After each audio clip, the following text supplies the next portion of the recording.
काम हो रहे हैं। ब्यूरोक्रेटिक लेवल में आपको मैं बताना चाहता हूं कि मेरा कर्तव्य है कि आपको बताऊं। ब्यूरोक्रेटिक लेवल में हमारी जो मीटिंगें हुई है, cabinet secretary of India, finance secretary of India, expenditure secretary of India और लेबर सेक्रेटरी ऑफ इंडिया, इस विषय के जो सबसे टॉप ब्यूरोक्रेट्स है उनके साथ हमारी केवल मीटिंग नहीं, चर्चा हुई है, निटी ग्रिटी से चर्चा हुई है। और ये पूरा जो विषय है, हम भुक्तभोगी है। हम ब्यूरोक्रेट हर 2 साल में बदलता है, सरकार बदलती है, मिनिस्टर बदलते हैं, लेकिन जो पीड़ित पेंशनर है वो नहीं बदलता है, उसको उतना ही पेंशन मिलता रहता है। तो इसलिए हमने उसका अभ्यास करके हर किसी के सामने प्रेजेंट किया, और जो हमारे आंकड़े थे, जो हमारे फिगर्स थे, फैक्ट्स थे, उसको कोई भी आज तक नकार नहीं पाया। किसी ने बोला नहीं ये गलत है, क्योंकि उसमें हमने अभ्यास किया है।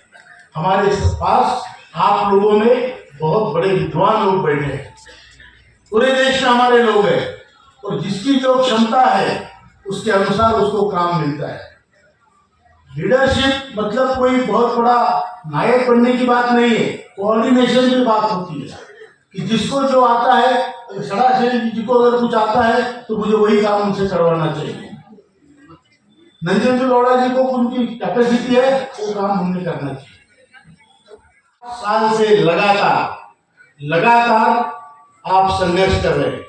जो नेतागण है, जो आपके लिए दौड़ रहे हैं, उनको बीमार पड़ने का परमिशन नहीं है, बीमार नहीं पड़ सकता, परमिशन नहीं है।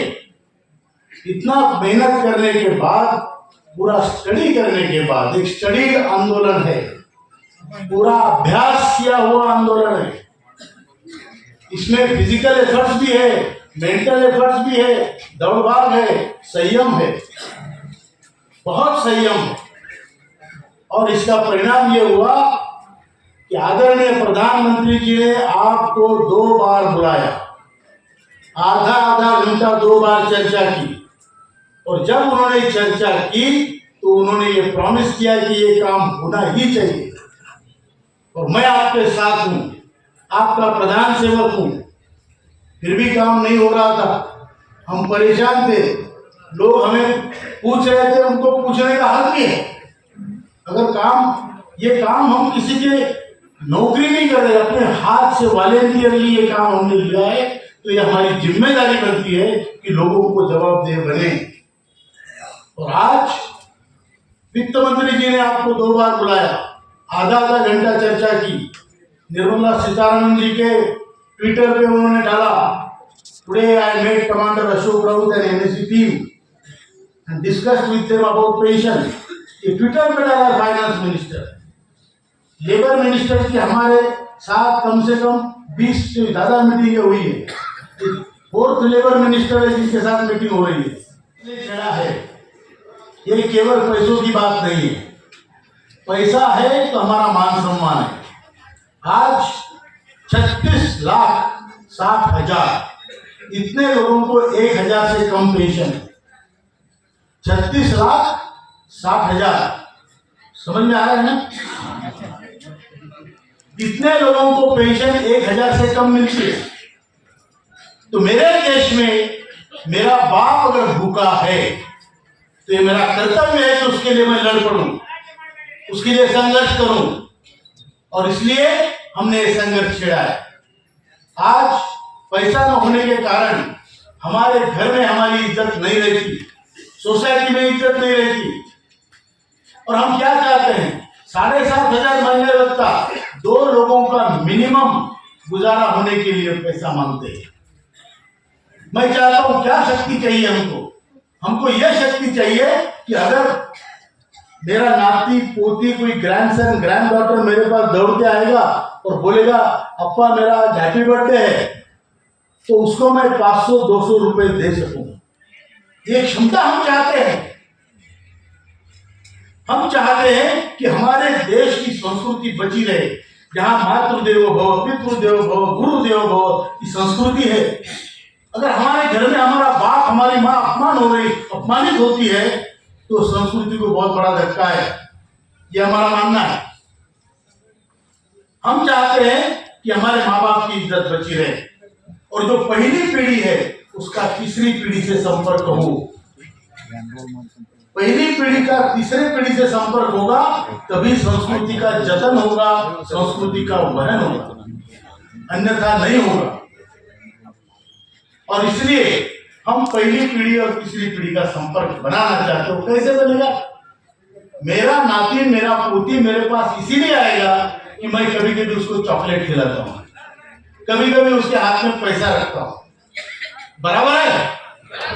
बराबर है कि गलत है? तो मेरे में ये शक्ति चाहिए कि मेरी तीसरी पीढ़ी मेरे पास आए। अगर मेरे पास पैसा नहीं है तो नहीं आएगा। तो फुकट का ज्ञान किसी को नहीं चाहिए। बराबर है कि नहीं? वो बोलेगा बुलाता तो है, देता कुछ नहीं, ज्ञान पिला देता है कि हमारे जमाने में हम इतने स्ट्रिक्ट थे, पैसा तो देता नहीं है। आज की पीढ़ी को जो चाहिए वो हमारी पहली पीढ़ी देने को सकनी चाहिए। ये हमारा उद्देश्य। पेंशन बढ़ेगी, जो पैसा नहीं देगा उसकी पेंशन भी बढ़ेगी। तो पैसा देना कंपलसरी नहीं है। इच्छा है, आपको लगता है सोशल वर्क में हम काम करें तो आप आर्थिक सहायता दे सकते हैं। मैं आपको बता दूं, ये पूरा संघर्ष दुनिया का एक सबसे बड़ा संघर्ष बन चुका है। आप मुझे एक सुप्रीम कोर्ट के वकील मिले थे, मुकेश झिंगियानी जी, 86 ईयर ओल्ड मैन। उन्होंने कहा मुझे मिलने आए हो दिल्ली में। हम तो छोटे से कहीं रहते थे किसी खुली में, तो हमारे पास पैसे नहीं, हम ज्यादा ऊंचे इसमें नहीं रहते। तो हम लोग गेट, इंडिया गेट पे बुला के मुझे मिलने आए और उन्होंने क्या, कमांडर साहब क्या आप जानते हैं आपका संगठन ज्येष्ठ नागरिकों का दुनिया का सबसे बड़ा संगठन है और ये सब आपने किया है, आपकी मेहनत। आने वाले 2 महीने में आपकी पेंशन बढ़ेगी। लेकिन हमने संघर्ष रोका नहीं है। हमने अपनी तलवार म्यान से अंदर नहीं डाली, हाथ रखा है उसके हैंडल पर। अगर काम होता है तो उसको म्यान कर देंगे, हाथ जोड़ देंगे, और काम नहीं होता तो तलवार को फिर खींच लेंगे। मंजूर है?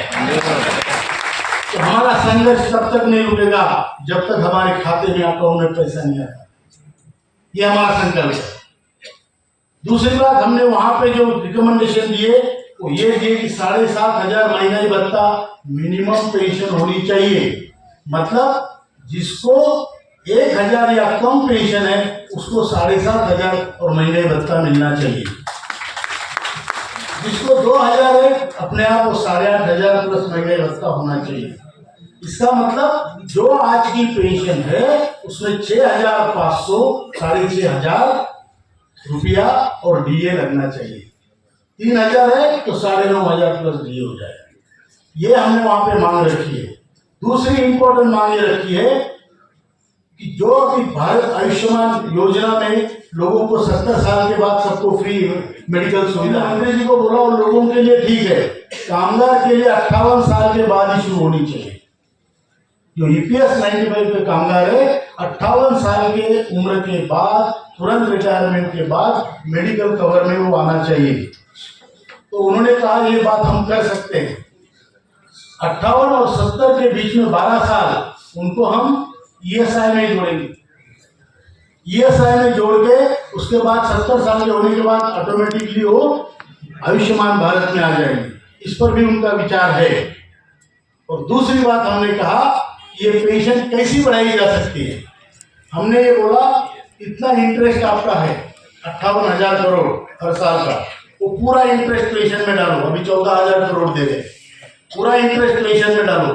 आपका कॉर्पस बढ़ता रहेगा क्योंकि आपका कंट्रीब्यूशन आता रहेगा। दूसरी बात हमने कही है कि गवर्नमेंट ऑफ इंडिया ने 8.33 कंट्रीब्यूशन देना चाहिए, जो भी उन्होंने माना है, तकरीबन माना है निर्मला सीतारमण जी ने। कितने परसेंट देते मालूम नहीं, लेकिन इन प्रिंसिपल शी एग्री। और तीसरा हमसे ले लो, हमारा 8.33 जाता है पेंशन में 12% से, मालिक के उसको बढ़ाओ। 2% और बढ़ा, और जो सीलिंग 15,00,000 की है उसको 25,000 करो, लेकिन हमको रिस्पेक्टेबल पेंशन दो। हम तीनों कंट्रीब्यूट करेंगे, हम भी, आप भी और फाइनेंस मिनिस्टर। तो इस पर तकरीबन उन्होंने ये बात इन प्रिंसिपल मानी है। होता क्या है देखेंगे, ये है। फिर हमने दूसरी बात कही, minimum pension and higher pension दोनों एक साथ डिक्लेयर करके लोगों को चॉइस दो। जो टिक मार्क ए होगा मिनिमम पेंशन लेगा, टिक मार्क बी है हायर पेंशन लगेगी। हायर पेंशन में आपको पैसा भरना पड़ता है। अब किसके पास इस उम्र में पैसा है? जिसके पास है वो भरे, लेकिन आपको पैसा भरने के बाद भी उस पेंशन पर डीए नहीं है, नकुल सर ने बताया।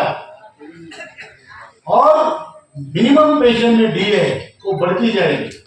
और अगर आपको 12 लाख रुपए भरने हैं, 14 लाख रुपए भरने हैं, तो उससे अच्छा है आप कहीं कोऑपरेटिव बैंक में डाल दो, ज्यादा पैसा मिलेगा सोसाइटी से और पैसा भी वापिस मिलेगा। यहाँ तो भरेंगे तो वापिस नहीं आएगा, वो बरमुडा ट्रायंगल है, ईपीएफओ बरमुडा ट्रायंगल है। बातें हमने उनको कही है और इन प्रिंसिपल इस पर मंत्री जी ने विचार किया है और उन्होंने कहा है कि आपके मुद्दे बिल्कुल सही है और हम इसमें विचार करेंगे।